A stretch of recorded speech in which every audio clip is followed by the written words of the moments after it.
Olá, galera, boa tarde, tudo bem? Hoje nós vamos então finalizar 2 capítulos, tá? São 2 capítulos curtinhos, por isso que eu vou dar os 2 hoje, tá? Pra gente poder fazer a nossa preparação para a prova. Depois a gente vai trabalhar algumas revisões e se preparar para a nossa prova, ok? Então hoje nós vamos ver o capítulo 11 e o capítulo 12, tá? O capítulo 11 fala sobre o reino fungo, o reino dos fungos, e o capítulo 12 fala sobre o reino das plantas, tá? Bom, gente, os fungos eles têm um papel muito importante, né, principalmente na natureza, porque eles são os agentes decompositores, né, ou seja, aqueles micro-organismos que agem decompondo toda a matéria orgânica presente na natureza, né, isso é um papel biológico muito importante. Também vão estar presentes na alimentação, né, as leveduras, nos queijos, nos vinhos, na cerveja. Então, os fungos, eles têm diversas utilidades aí no nosso dia a dia, tá? Bom, algumas características, né, que eles são seres, eles podem ser tanto unicelulares quanto pluricelulares, tá? E eles são heterotróficos, ou seja, eles não produzem o próprio alimento deles como as plantas não, tá? Eles vão precisar se alimentar de uma fonte externa, ok? Eles também podem ser mutualistas, ou seja, se associarem a outros seres vivos, né, para poder obter benefícios. A gente chama isso de mutualismo. Eles se associam, por exemplo, a algumas algas, né, para benefício próprio. Podem ser usados na culinária, como eu falei, na fabricação de pães, de bebidas alcoólicas, né, no vinho, na uva para poder formar o vinho. Eles também podem, alguns serem patogênicos, né? Alguns causarem doenças e outros serem benéficos, tá? A estrutura corporal deles a gente chama de hifa, tá? Diz que o fungo ele é formado por hifas e eles também se emaranham formando o que a gente chama de micélio. Essa parte eu vou colocar para vocês uma imagenzinha no WhatsApp para vocês poderem visualizar o cogumelozinho, que é um dos fungos mais famosos que existem, ok? O maior ser vivo encontrado é um fungo chamado Armillaria. Ele é um fungo encontrado em Oregon, nos Estados Unidos, tá? Galera, só um minutinho que eu vou pegar aqui. Eu preciso pegar o carregador que o celular está descarregando, tá? Só um minutinho que eu vou pegar aqui o carregador, senão vai descarregar a bateria aqui do celular. Vou colocar aqui para carregar, só um minutinho. Está com pouca bateria. Então, o maior ser vivo que existe, a gente chama, é um fungo, o fungo Armillaria, tá? Ele é conhecido como cogumelo do mel e ele fica em Oregon, nos Estados Unidos. Bom, como eu já falei para vocês, os fungos eles se alimentam, né, de forma heterotrófica, ou seja, não produzem seu próprio alimento. Eles vão possuir enzimas que digerem a glicose presente no pão, por exemplo, né? Ou presente na matéria orgânica, qual for a fonte alimentar dele. A reprodução ela pode ser de 2 tipos, tanto a assexuada quanto a assexuada. Isso é uma característica bem interessante, né? Porque vocês podem perceber que os fungos eles são bem diversos, né? E eles também podem causar doenças. Primeiro exemplo de doença é a candidíase, também conhecida como sapinho, tá? É uma infecção que a gente chama de cândida. Existem mais de 10 espécies que causam essa infecção, tá? E elas podem aparecer em diversos locais do nosso corpo, na boca, nos órgãos genitais, na pele. E alguns fatores podem propiciar isso aí, como o diabetes, a gravidez e o uso prolongado de antibióticos, tá? Temos também o pé de atleta ou a frieira, que é aquela coceirinha que dá entre os dedos, né? Principalmente os dedos dos pés, porque a gente não seca direito, a gente toma banho e sempre não lembra, né, de secar os espaçozinhos que existem entre os nossos dedos dos pés. Também vamos ter a caspa, né? Dermatite, que é uma descamação da pele que provoca coceira e vermelhidão do couro cabeludo e queda de cabelo, tá? E também é causada por um fungo, ok?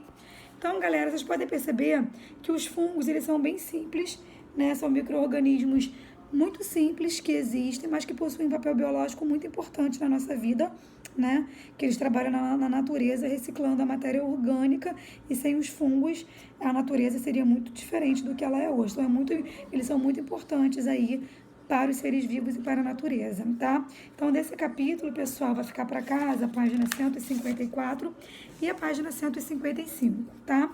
Então, para finalizar, vou fechar com vocês hoje o capítulo 12, que também é um capítulozinho tranquilo, um capítulo pequeno, mole e tranquilo.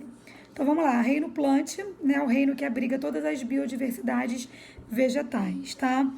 Quando falamos nesse reino, estamos nos referindo a seres eucariontes, né, pluricelulares, nenhuma planta ela vai ser unicelular, isso não existe, e eles vão ser autotróficos, ou seja, eles mesmos irão produzir o próprio alimento deles através de um processo biológico muito importante para a vida na Terra, que é a fotossíntese, né?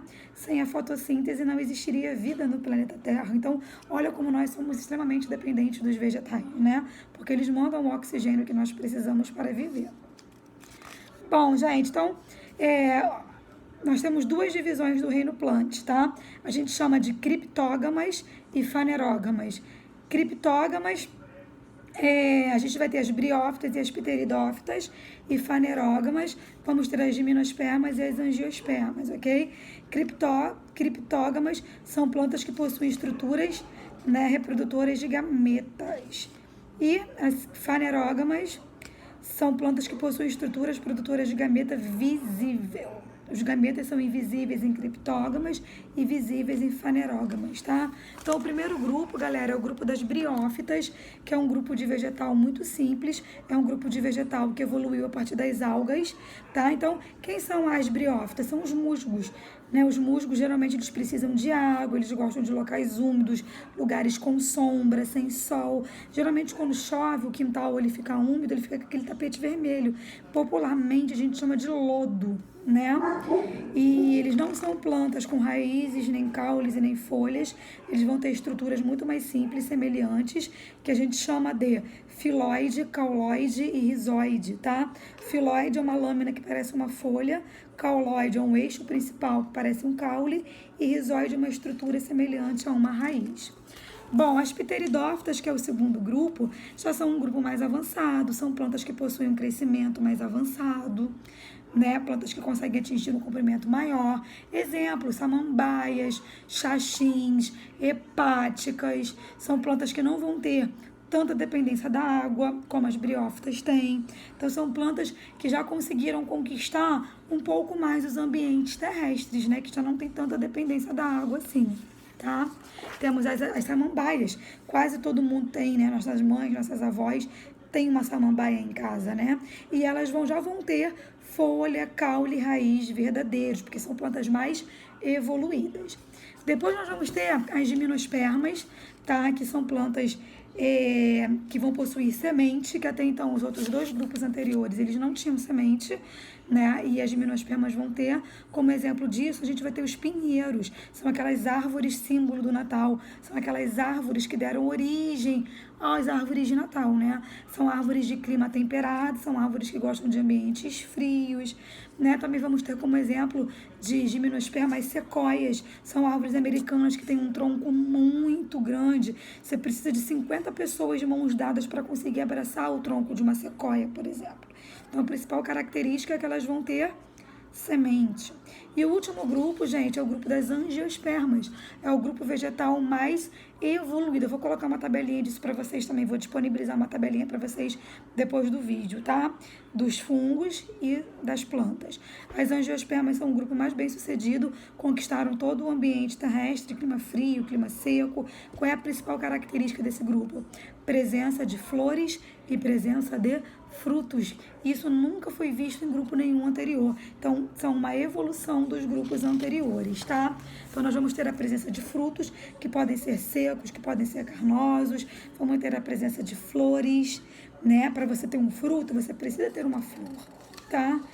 E vamos ter divisão também das angiospermas em dois grupos, nas monocotiledôneas, que possuem apenas um lado, como é o caso, por exemplo, do arroz, e as dicotiledôneas, que possuem dois lados, como é o caso do feijão. O grãozinho do feijão, você não consegue separar ele em dois. O milho, por exemplo, você não consegue, então a gente chama isso de monocotiledônea. Tá, galera? Então, assim nós finalizamos esses dois capítulos, tá? E finalizamos a matéria aí do segundo bimestre. Para casa, página 166, 167. E é isso, gente. Qualquer dúvida é só me sinalizar. Um grande abraço para vocês. Fiquem com Deus.